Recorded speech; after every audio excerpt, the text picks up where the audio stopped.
No siempre se anuncia la tragedia. A veces llega con la suavidad de una brisa tibia, disfrazada de rutina, con el olor del cangrejo recién cocido, mezclándose con el murmullo de conversaciones familiares. Eran las 8:46 de la noche, y el vecindario parecía sellado en una cápsula de normalidad, niños correteando bajo la luz amarillenta de los porches, adultos riendo con vasos en mano, música suave, filtrándose desde alguna ventana. Nadie imaginaba que en segundos el aire mismo se volvería un arma. El primer disparo no fue un trueno, sino un crujido seco que apenas pareció romper el ambiente. El segundo llegó tan rápido que no hubo tiempo de entenderlo. Después vinieron más en una ráfaga que trituró el silencio. El sonido metálico rebotó entre las paredes estrechas de las casas, amplificando el terror.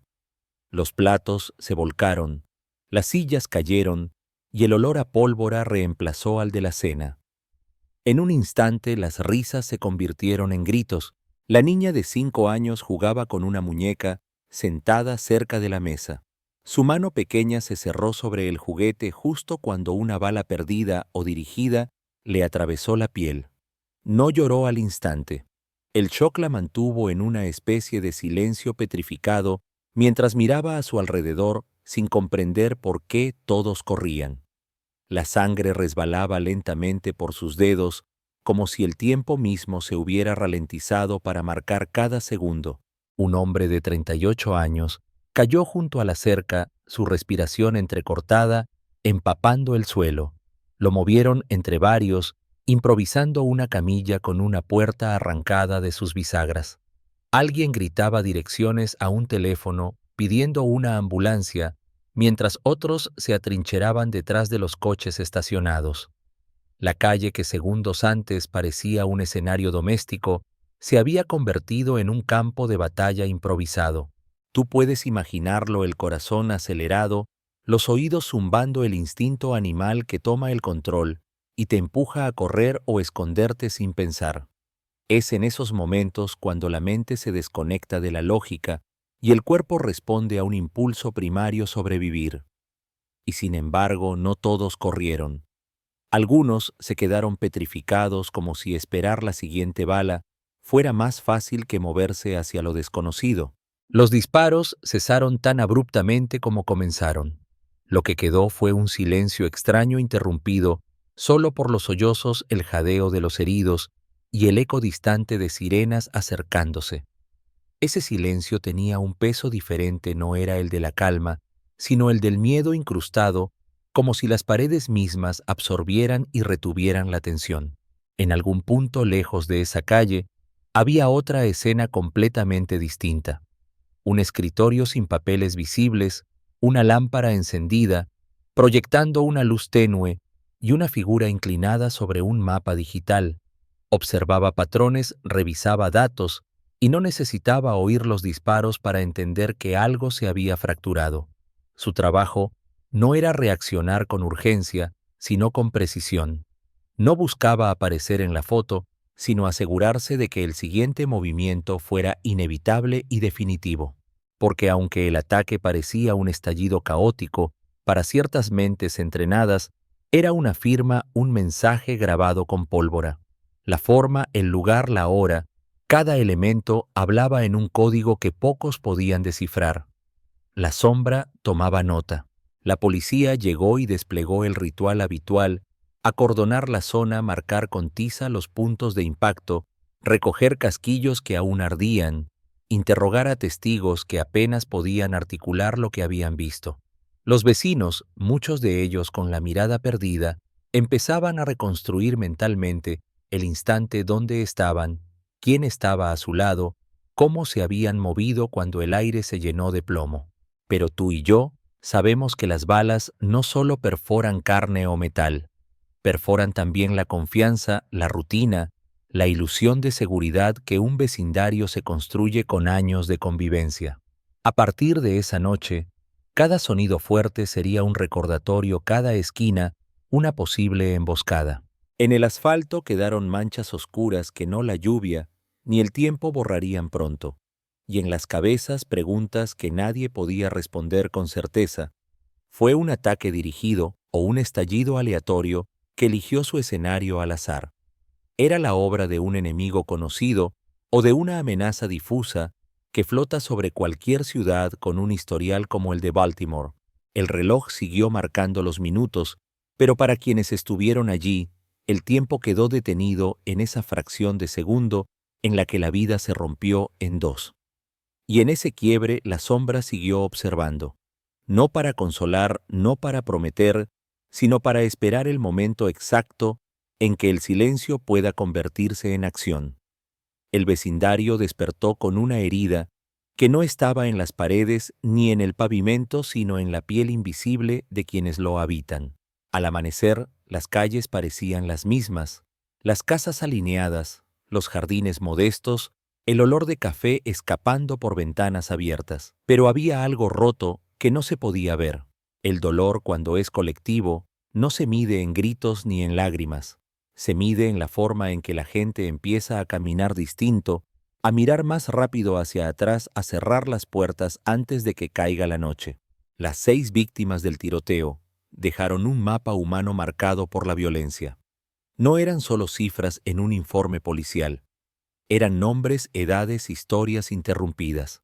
La niña de 5 años vendada sostenía su muñeca con la mano ilesa, como si el juguete pudiera recordarle que el mundo aún tiene un rincón seguro.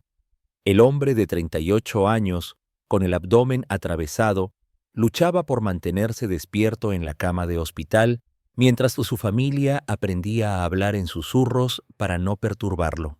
Cada herida trazaba un punto en un diagrama de dolor que la comunidad reconocía sin necesidad de verlo dibujado.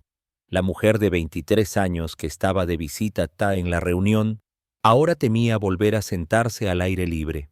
Los hombres de 32, 30 y 52 años guardaban la sensación táctil de la sangre en su ropa, incluso después de lavarla. Eran heridas físicas, sí, pero también eran grietas en la percepción del hogar, esa que ya no se reconstruye con cerrojos ni con alarmas. Tú sabes que en estos casos el daño no es lineal. No se repara con la cicatrización de la piel. Se filtra por los pasillos de las casas en las conversaciones de cocina, en el modo en que un padre mira a su hijo cuando lo deja jugar en la acera. La bala que hiere a una persona, hiere también a todos los que la quieren. Y en este barrio 6 balas habían multiplicado el impacto en decenas de corazones. Mientras tanto, fuera del alcance de las cámaras, la sombra seguía su propia cartografía.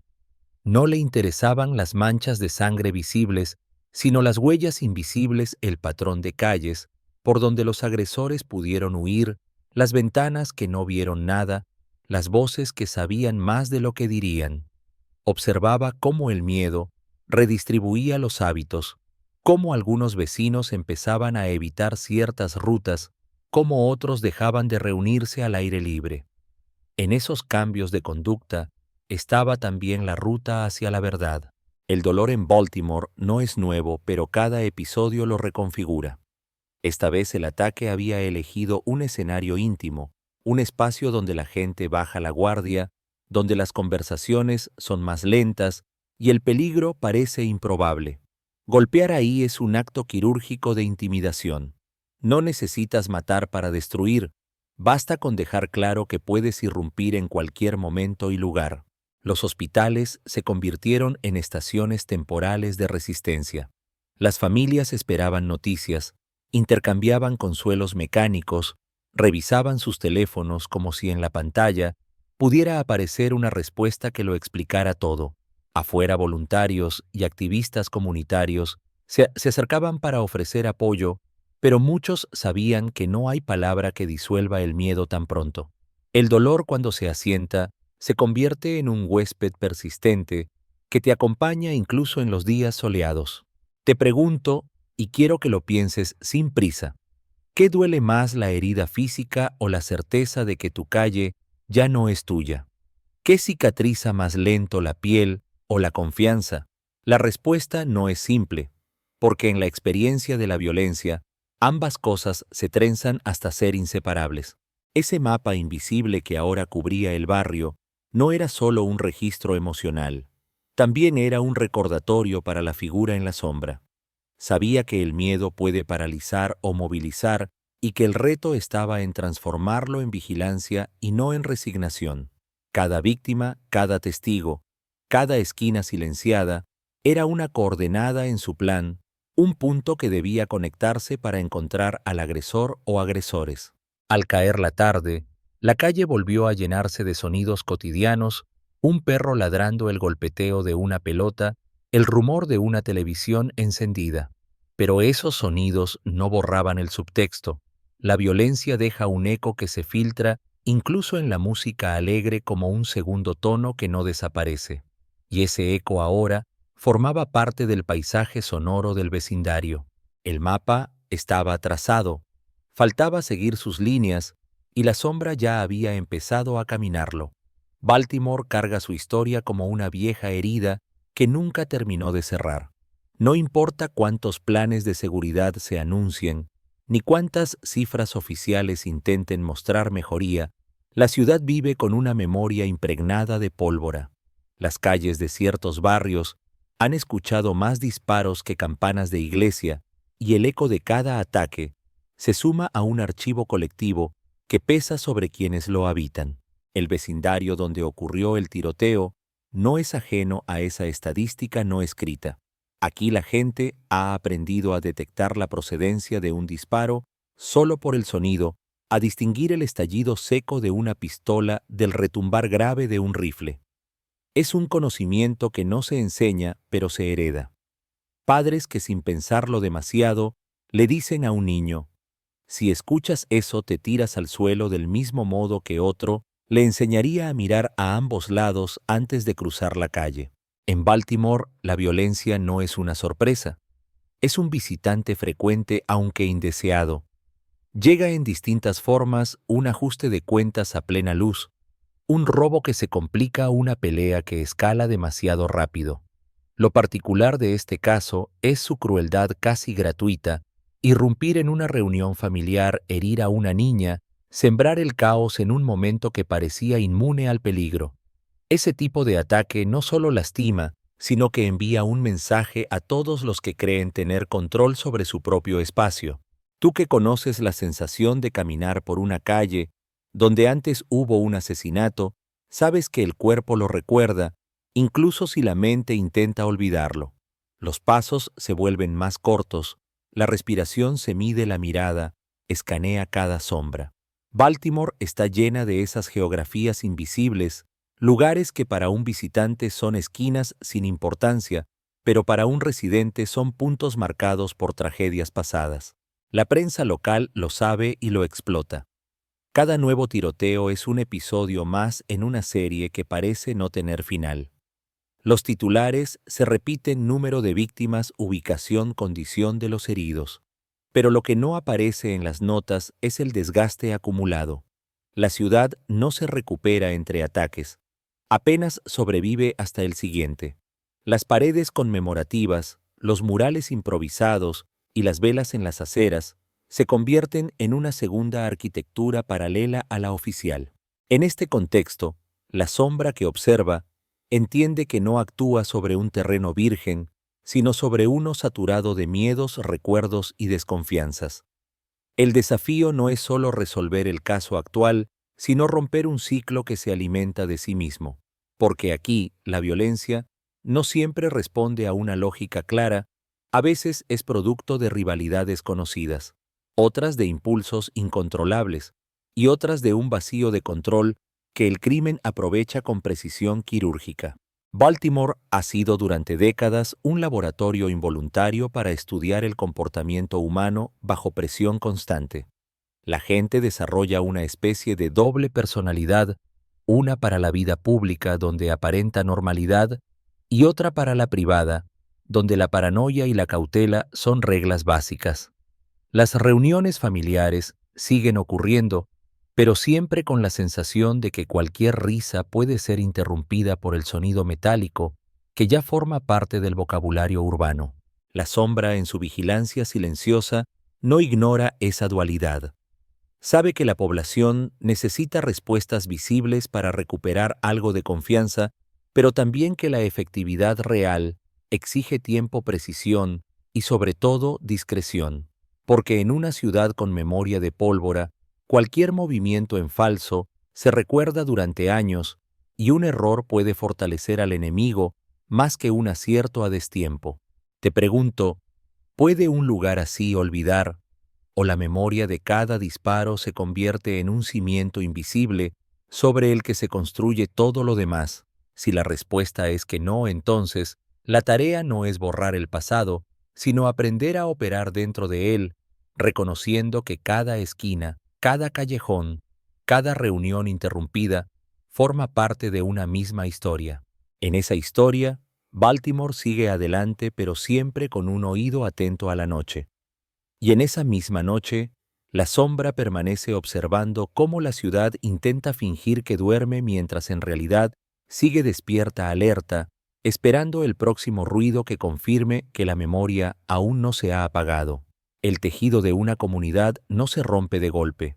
Se desgasta primero en las costuras con hilos que se aflojan lentamente hasta que un día una sacudida brusca lo desgarra. El tiroteo de esa noche fue precisamente esa sacudida. Lo que antes era un entramado de confianza, el saludo en la acera, la invitación espontánea a compartir comida, la costumbre de dejar la puerta entornada durante el verano, se convirtió en un patrón de recelo. La gente no deja de vivir, pero empieza a vivir con reservas. En los días posteriores, el vecindario parecía avanzar con un pulso nuevo, más lento y medido. En las miradas de los vecinos había algo distinto, una evaluación constante, como si cada rostro pasara por un filtro invisible de «puedo confiar en ti». Las conversaciones en la tienda de la esquina se acortaron. Los niños dejaron de jugar tan cerca de la calle, y los adolescentes que antes merodeaban despreocupados comenzaron a reunirse en espacios cerrados lejos de la vista. Baltimore ya conocía esa transformación, pero cada vez que ocurre deja una huella diferente.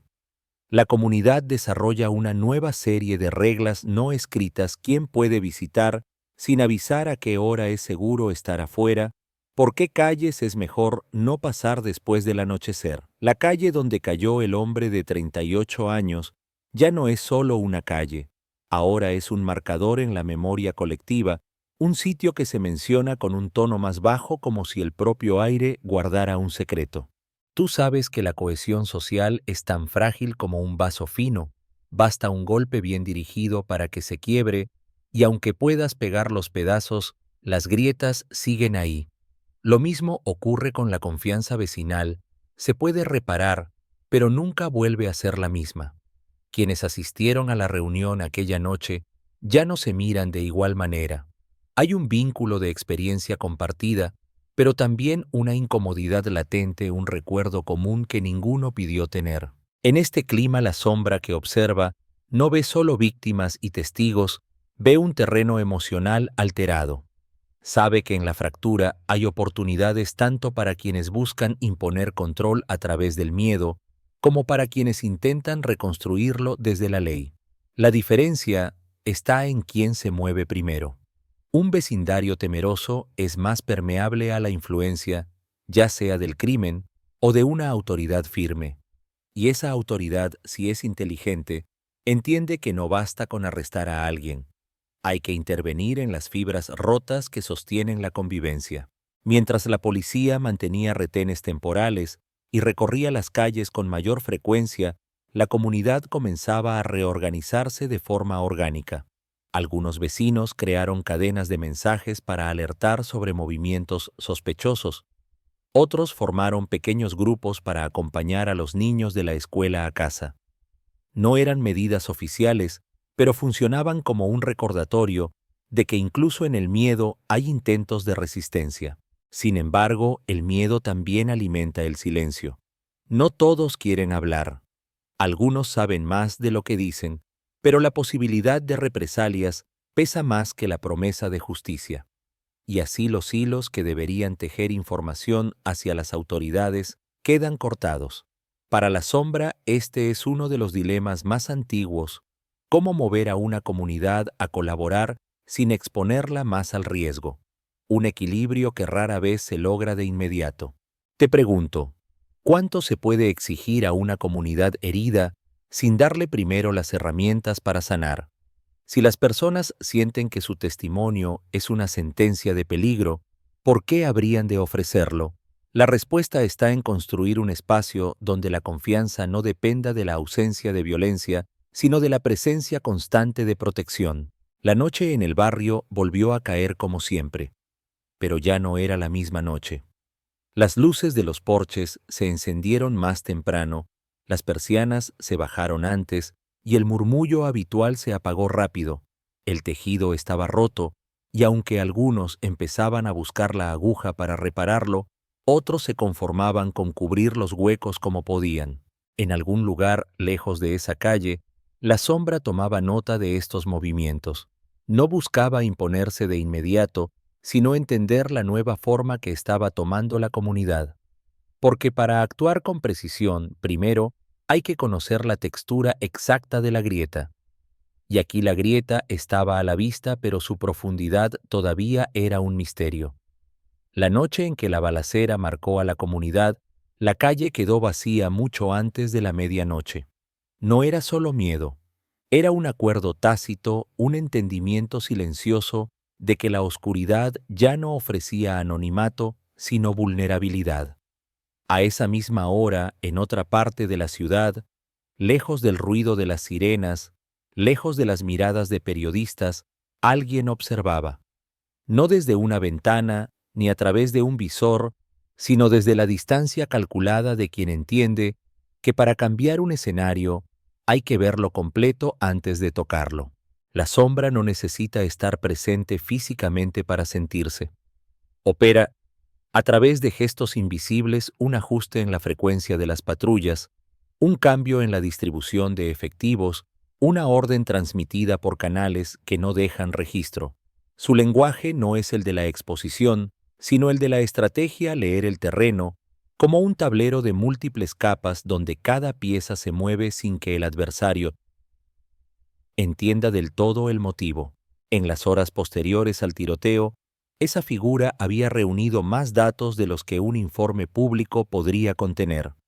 No solo sabía cuántos disparos se habían hecho y desde dónde, también conocía las rutas de escape. Probables los puntos ciegos en el perímetro, las casas cuyas cámaras podían haber captado detalles cruciales.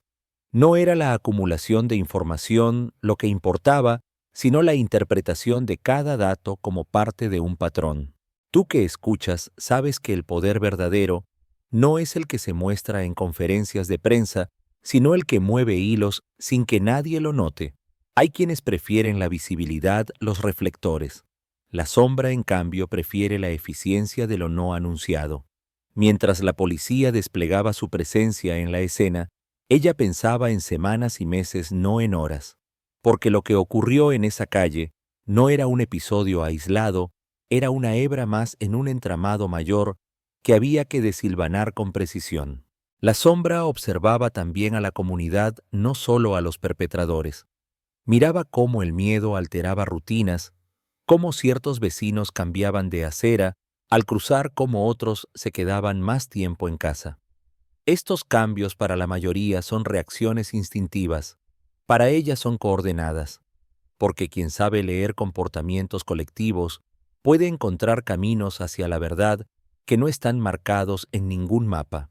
En paralelo, analizaba el perfil del ataque, la decisión de irrumpir en un ambiente familiar, la mezcla de víctimas, la presencia de una menor herida. Eran elementos que podían apuntar a un objetivo específico o a un acto de intimidación aleatoria. Cada hipótesis requería un tipo de respuesta distinto y la sombra no se permitiría precipitarse. Sabía que el crimen, al igual que la justicia, se alimenta del tiempo, uno para esconderse, otro para acorralar. No hubo declaraciones oficiales que mencionaran su intervención y eso era intencional. La sombra entiende que en estos casos la eficacia exige anonimato. No se trata de protagonismo, se trata de asegurar que cada paso conduzca al siguiente sin alertar al adversario.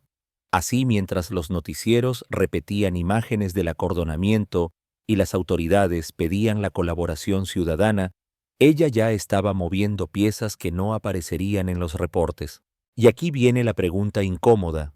¿Qué prefieres saber que alguien actúa aunque no puedas verlo, o ver a alguien actuar aunque no sea eficaz? La mayoría elegiría lo visible porque ofrece una ilusión de control. La sombra, sin embargo, se nutre de lo contrario, la libertad de operar sin miradas que interfieran sin la presión de producir un espectáculo inmediato. En esa misma noche, mientras los equipos de investigación recogían casquillos y tomaban testimonios, un pequeño grupo, siguiendo instrucciones de la sombra, comenzó a trabajar en paralelo, rastrear armas con características coincidentes, analizar grabaciones de cámaras privadas, interceptar comunicaciones que podrían revelar movimientos posteriores al ataque. Nada de esto saldría en los periódicos. Todo se haría en un segundo plano, alimentando una red que se extiende más allá del barrio, más allá incluso de Baltimore. Porque para la sombra este tiroteo no era solo una tragedia local, era una ventana hacia conexiones más amplias posibles, alianzas entre actores que hasta ahora parecían operar separados. Si la hipótesis era correcta, las balas que atravesaron la mano de una niña y el cuerpo de un hombre en estado crítico podrían estar ligadas a un circuito de violencia que cruzaba ciudades y fronteras. Así la observación no era pasiva, era el preludio de una intervención cuidadosamente calculada. La sombra no parpadeaba, simplemente esperaba, acumulando la certeza de que cuando diera el paso no habría forma de retroceder.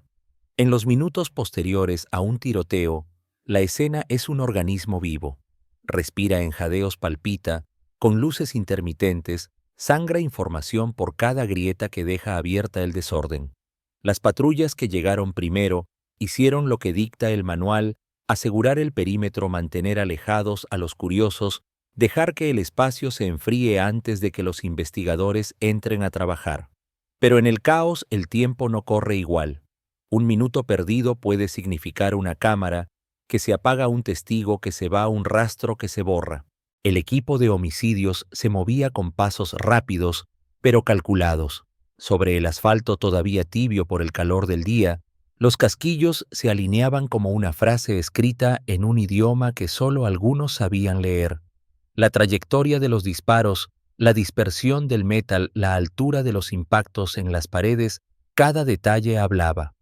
Y quien sabe escuchar en estos escenarios entiende que la violencia siempre deja un patrón, incluso cuando parece aleatoria.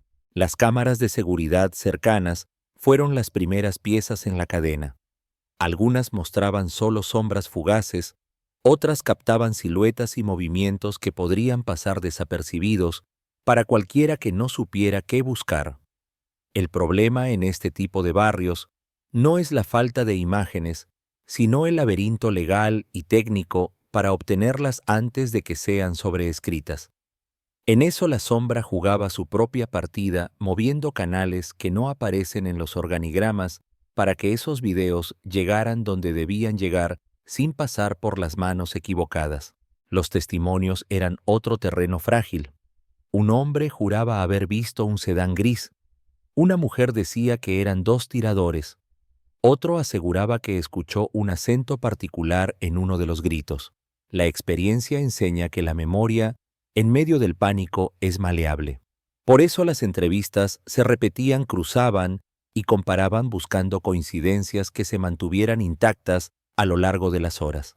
Tú sabes que en este tipo de investigaciones, la verdad rara vez aparece completa en un solo testimonio. Más bien se arma como un rompecabezas en el que cada pieza es incompleta y algunas son deliberadamente falsas. Y sin embargo, entre el ruido y la confusión, siempre hay fragmentos que encajan de forma demasiado precisa para ser coincidencia. Mientras la policía uniformada mantenía su presencia en la escena, analistas forenses revisaban el tipo de arma usada. Las huellas balísticas indicaban que había como mínimo dos armas diferentes. Esto podía significar dos tiradores o un solo atacante que cambió de arma. La diferencia no era un tecnicismo, alteraba por completo el perfil del ataque. 2 tiradores implicaban coordinación y la coordinación implicaba planificación. La sombra desde su lugar recibía estos datos sin el ruido de la urgencia pública. Para ella cada detalle era una variable en una ecuación más grande. El calibre, la dispersión, la posible ruta de entrada y salida, todo formaba parte de un mapa que no se compartía con todos, porque no todos sabrían leerlo sin contaminarlo con prejuicios o teorías prematuras. En paralelo, se revisaban las grabaciones de redes sociales. En un mundo donde cada persona lleva una cámara en el bolsillo, la evidencia digital no solo está en las cámaras fijas, sino en los videos y fotos que circulan casi en tiempo real. Algunos eran borrosos, otros captaban fragmentos de audio útiles para analizar el número de disparos o la distancia del tirador. Lo que para un usuario es un video confuso, para un analista puede ser una mina de datos. Aquí surge la pregunta que pocos hacen. ¿Qué tan rápido puede una investigación absorber información de múltiples fuentes antes de que se convierta en ruido inservible? La respuesta depende de la coordinación, y la coordinación es precisamente donde la sombra impone su sello. No es cuestión de tener más datos, sino de tener los datos correctos en el momento exacto. Al caer la noche, mientras el vecindario intentaba retomar una rutina artificial, los investigadores aún seguían recogiendo muestras, embalando ropa ensangrentada, marcando impactos con pequeños conos numerados. La escena, aunque físicamente vacía de agresores, estaba llena de huellas que no se borran con la luz del día. Y esas huellas bien leídas podían llevar al nombre que aún no se pronunciaba. La sombra sabía que en este punto la paciencia era más peligrosa que la prisa. Porque rastrear el caos no es solo seguir el desorden, es aprender su lógica hasta que deje de ser caos y se convierta en un mapa claro hacia la respuesta. Baltimore. Esa noche no era solo una ciudad que contenía una escena del crimen. Era un tablero vivo extendido más allá de las calles cerradas con cinta amarilla, donde cada esquina, cada callejón, cada rostro conocido podía ser una ficha en juego. Un tiroteo así no se mide únicamente en víctimas o casquillos recolectados. Se mide en la forma en que reordena las fuerzas invisibles que operan en la ciudad.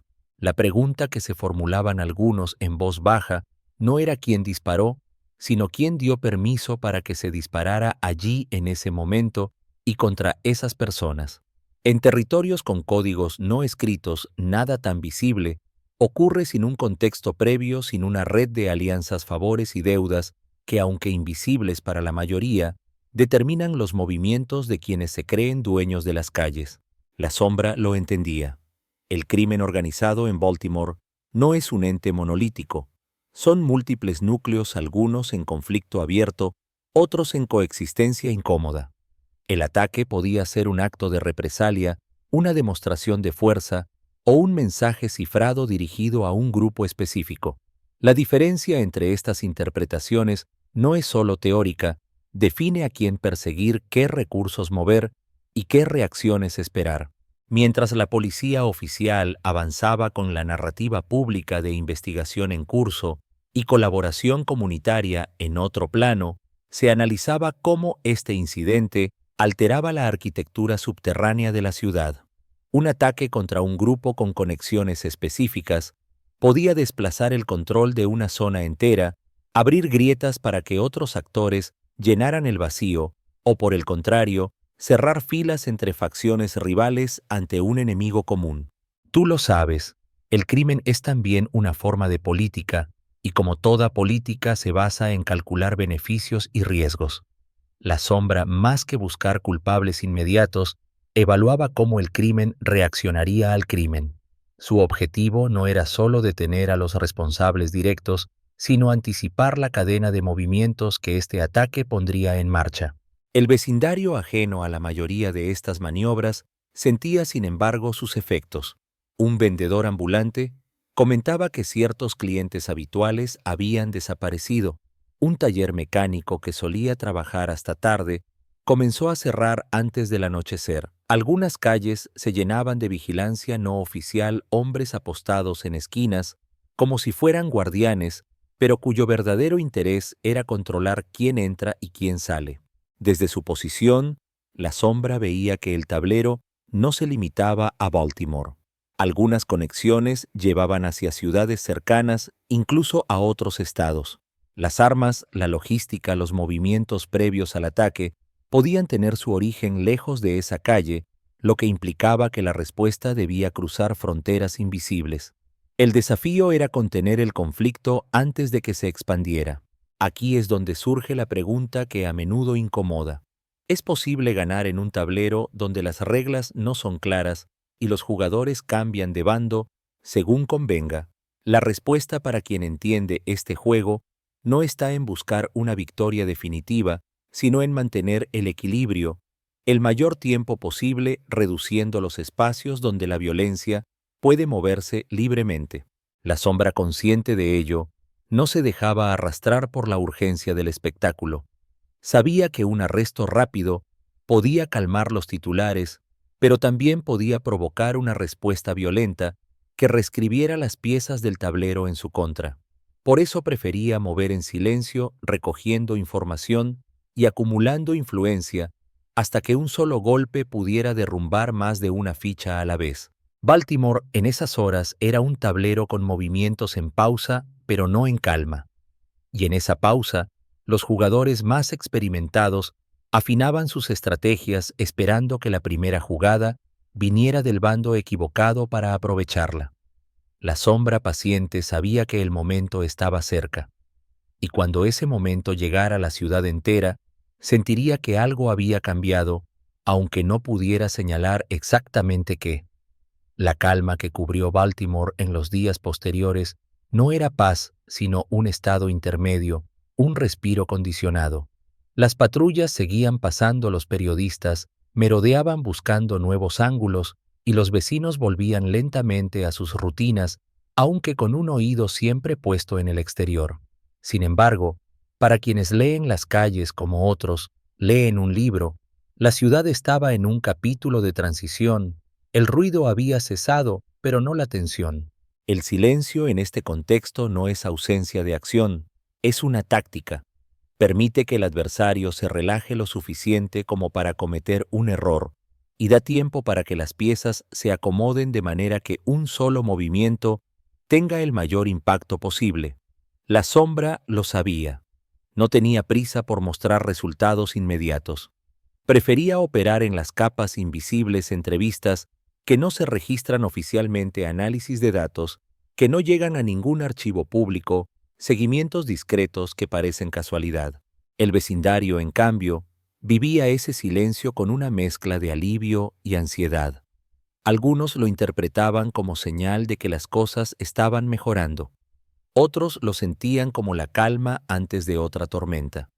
La herida colectiva seguía abierta, aunque cubierta con una venda de normalidad aparente.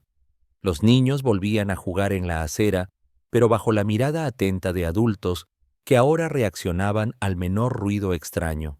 Tú sabes que el silencio también puede ser un arma de doble filo. Puede enfriar el impulso de represalia y dar espacio para la reconstrucción, pero también puede dejar espacio para que los viejos hábitos vuelvan a instalarse. La diferencia radica en quién controla ese silencio y qué se hace con él. En este caso, la sombra no lo usaba como un paréntesis, sino como un terreno fértil para sembrar operaciones que solo darían frutos visibles mucho después. Los canales de comunicación con informantes se mantenían activos, pero con bajo perfil. Las intervenciones en zonas clave se programaban a horas en que la ciudad dormía. Pequeñas redadas sin publicidad desmantelaban puntos de distribución de armas y drogas, debilitando de forma casi imperceptible la capacidad de respuesta de ciertos grupos. Todo se hacía con la precisión de quien sabe que un golpe mal calculado puede ser más costoso que la inacción. Mientras tanto, las familias de las víctimas aprendían a habitar este nuevo paisaje emocional. Las visitas al hospital se alternaban con reuniones comunitarias, algunas organizadas por vecinos, otras discretamente facilitadas por manos que no buscaban crédito. Allí, entre discursos de unidad y promesas de cooperación, se filtraba la sensación de que alguien en algún lugar estaba cuidando que el equilibrio no se rompiera del todo. La sombra seguía observando. No necesitaba intervenir directamente en cada detalle.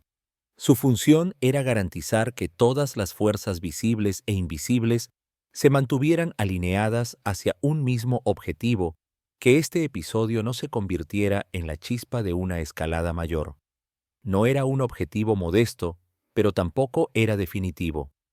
En ciudades como Baltimore, el éxito no siempre se mide en erradicar la violencia, sino en contenerla lo suficiente para que la vida pueda continuar. Y así la ciudad entró en una especie de tregua no declarada.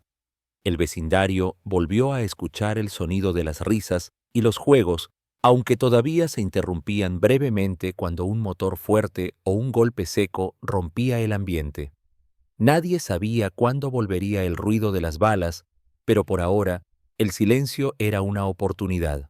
La sombra entendía que al final ese silencio sería recordado no como un vacío, sino como el intervalo en el que se preparó el siguiente movimiento. Un intervalo donde la ciudad respiró aunque fuera con cautela. Un intervalo donde los que observan desde lejos pudieron afinar sus estrategias, asegurándose de que cuando llegara el próximo momento crítico, la respuesta sería tan contundente como invisible. El tiroteo masivo en un vecindario de Baltimore que dejó 6 heridos, incluida una niña de 5 años, transformó una noche de convivencia en un punto de inflexión para la comunidad. Lo que comenzó como una reunión familiar terminó en caos y miedo, con víctimas trasladadas de urgencia y vecinos escondiéndose detrás de coches y paredes. El ataque no solo dejó heridas físicas, sino que fracturó la confianza colectiva. La comunidad, marcada por un historial de violencia armada, volvió a desplegar sus códigos de precaución: calles evitadas, puertas cerradas antes del anochecer, conversaciones acortadas.